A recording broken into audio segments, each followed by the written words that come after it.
There is a particular kind of silence that follows you into your late 20s and early 30s. It is not the silence of failure. It is the silence of someone who has done everything right and still feels uncertain. You have built something. A career, a reputation, a version of yourself, and yet some mornings you wake up and wonder if you are building in the right direction. You scroll past someone's announcement and feel a familiar tightening in your chest. Not jealousy exactly, something more honest than that. The question you have not yet said aloud, am I behind? This turning point in your life does not announce itself with fanfare. It arrives quietly, usually between one ordinary Tuesday and the next. You are no longer the promising beginner. You are no longer permitted the luxury of saying you are just getting started. The years you have invested in building, learning, and positioning yourself have produced results, but perhaps not the results you envisioned at 22. And now you stand at the intersection of ambition and reality, where the map you drew for yourself no longer matches the terrain in front of you. Think of an architect who has spent years drafting a design, only to arrive at the construction site and discover the land is different from what the blueprints assumed. The soil is denser. The elevation is unexpected. A lesser builder abandons the project. A disciplined one surveys the actual terrain, revises the design with new intelligence, and builds something more structurally sound than the original plan would have allowed. This is where you are standing right now. Not at the edge of failure, but at the beginning of a more honest and more durable design. The map you drew at 22 was drawn by someone with ambition, but limited information. The person standing here now has something more valuable. Actual data from actual experience. Viktor Frankl, who understood the architecture of meaning under the most extreme conditions imaginable, observed that when we are no longer able to change a situation, we are challenged to change ourselves. The turning point is not a dead end. It is an invitation to recalibrate with greater precision than you were capable of before. This is not failure. This is the first honest conversation your life has ever had with you. For most of your 20s, you were in the business of proving. Proving to employers, to family, to peers, to the version of yourself that first set out with something to demonstrate.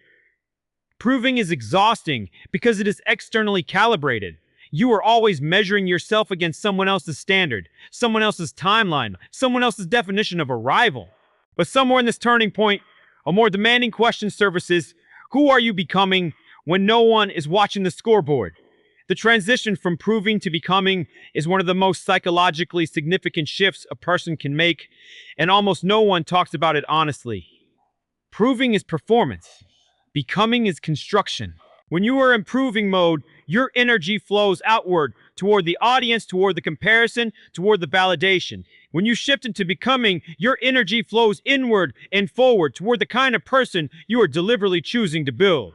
William James, the father of American psychology, understood this distinction with rare clarity. He wrote that the greatest revolution of our generation is the discovery that human beings, by changing the inner attitudes of their minds, can change the outer aspects of their lives. At this turning point, the most powerful variable is not your circumstances. It is the internal framework through which you are interpreting and responding to them. Moving from proving to becoming is not a gentle transition. It requires surrendering identities you worked hard to construct. The title, the trajectory you announced at graduation, the relationship you stayed in longer than you should have. These are not failures to be ashamed of. They are the first drafts of a more deliberate life. Every architect produces preliminary drawings before arriving at the final structure. The preliminary drawings are not wasted work. They are the necessary education that makes the final design possible. What you are being asked to release right now is not your potential. It is the outdated blueprint. The pressure of this period tempts you towards speed. Decide faster, commit harder, move before someone else takes what could have been yours. But speed without clarity is not momentum. It is expensive noise. The most important thing you can do right now is not accelerate. It is to recalibrate. Consider the ship navigator who discovers 300 miles into a voyage that the heading is 3 degrees off course. The instinct of a panicked crew is to overcorrect dramatically, to spin the wheel hard and make up distance through force. But an experienced navigator knows that a measured, precise course correction applied consistently over time will bring the vessel to its destination with less damage and greater efficiency than any violent lurch in a new direction. Seneca, writing 2,000 years ago with a psychological precision that remains startling, put it plainly. It is not that I am brave, but that I know what is worth fearing. What is worth fearing is not being late, it is moving fast in the wrong direction. The strategic pause is not paralysis. It is the discipline of refusing to compound a misalignment by accelerating through it. Clarity is not passive. It is the discipline of asking better questions before taking the next step. What do I actually want? Separate from what I was told to want. What have my setbacks revealed about my real strengths? What would I build if I stopped trying to impress anyone? These are not soft questions. They are among the most structurally important questions you will ever sit with, because your answers will determine the foundation upon which everything else is built. What you build in these years will compound in ways that are invisible to you right now. The foundation you lay does not announce itself. It does not trend. It does not earn applause in the short term. But every disciplined decision you make at this turning point, every honest recalibration, every courageous redirect is structural work, architecture that will hold everything you are about to build.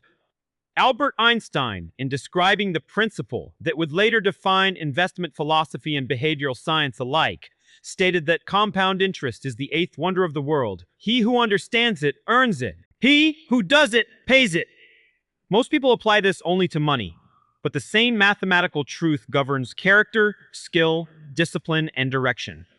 Every intentional decision you make in these foundational years does not simply add to who you are, it multiplies. And the returns on deliberate compounding effort do not reveal themselves immediately. They reveal themselves at 40, when the person who built carefully is standing on structural ground while others are still searching for solid footing.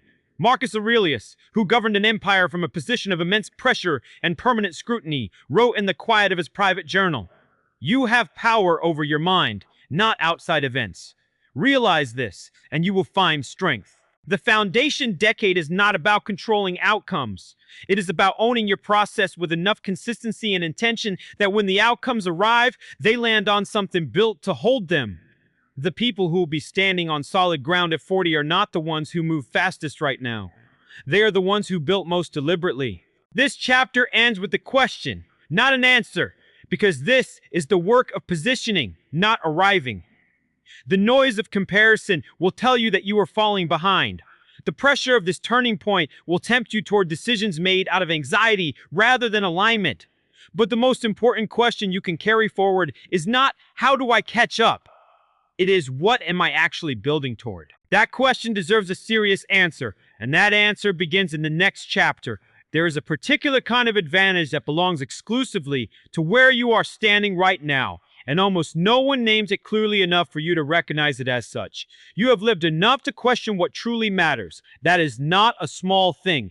Most people spend decades acquiring that particular clarity, grinding through their 30s and 40s, still carrying inherited definitions of success they never stop to examine. You are old enough to recognize patterns in your own behavior, old enough to know which environments diminish you and which ones draw out your best work, which relationships drain your capacity and which ones expand it, which kinds of work leave you hollow at the end of the day and which leave you with something that resembles meaning. You are young enough to change course without catastrophic cost. That combination of self-knowledge and remaining runway is a specific kind of advantage, and it belongs entirely to this turning point.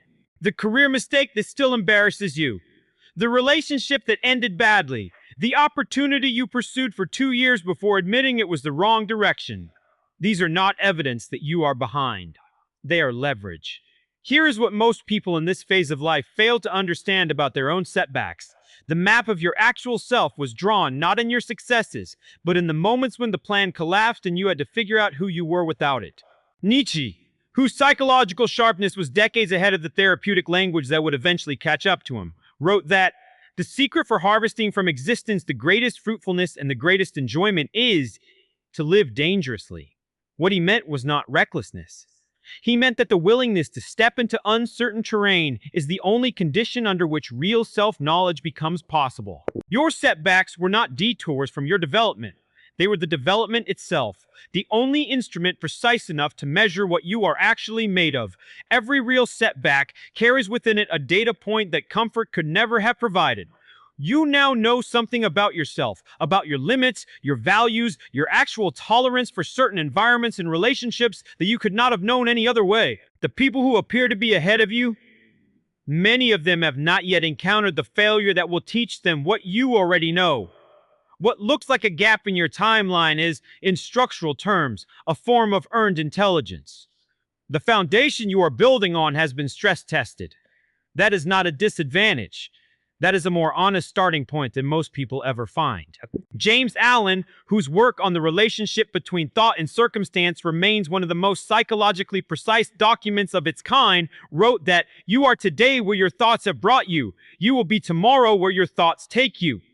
In the architecture of a life, the quality of your daily thinking, how clearly you see your direction, how honestly you assess your position, how deliberately you choose your next action, is the material from which everything else is constructed. This is why the decisions you delay carry weight, not because time is running out, but because compounding requires time to work. The earlier you invest with intention, in clarity, in skill, in the right relationships, in honest self-assessment, the more those investments multiply in your favor. The cost of a delayed decision is not just the lost time. It is the compounding that did not happen during that time. This is the age where you must make a decision that most people never make. The decision to author your own direction rather than inherit one. The path someone else mapped for you, your parents' definition of stability, your industry's definition of success, your peer group's timeline for marriage, ownership, title. These are not blueprints. They carry the values, fears, and unexamined assumptions of whoever established them. And when you follow them without interrogation, you are not moving forward. You are simply drifting in a direction that was set for you before you were old enough to have an opinion about it. Socrates, whose entire philosophical project was built around the refusal to accept inherited answers without examination, argued that the unexamined life is not worth living. He was not speaking abstractly. He was making a precise claim about agency, that a life built on unquestioned assumptions is a life in which someone else is effectively making the decisions. At this turning point, the most consequential form of courage is not dramatic. It is the quiet, consistent act of interrogating the direction you are moving and confirming that it is actually yours. Choosing your own direction is not an act of rebellion. It is an act of ownership. It requires a particular kind of courage, not the dramatic courage of grand gestures, but the quieter courage of saying, this is what alignment looks like for me, and I am willing to build toward it even when it is not immediately legible to anyone else. It will feel at moments like standing in a room where no one else can quite see what you are looking at, but that discomfort is the specific sensation of self-authorship, and it is among the most productive feelings available to a person at this stage of their life. No one is coming to define your trajectory for you. That is not a warning. It is the most empowering truth available to you right now. Marcus Aurelius, who understood better than almost anyone what it meant to carry the weight of significant responsibility without the luxury of external validation, wrote, "Waste no more time arguing about what a good man should be. The question is no longer whether you are behind. The question is what you are building toward, and whether you are willing to own the answer."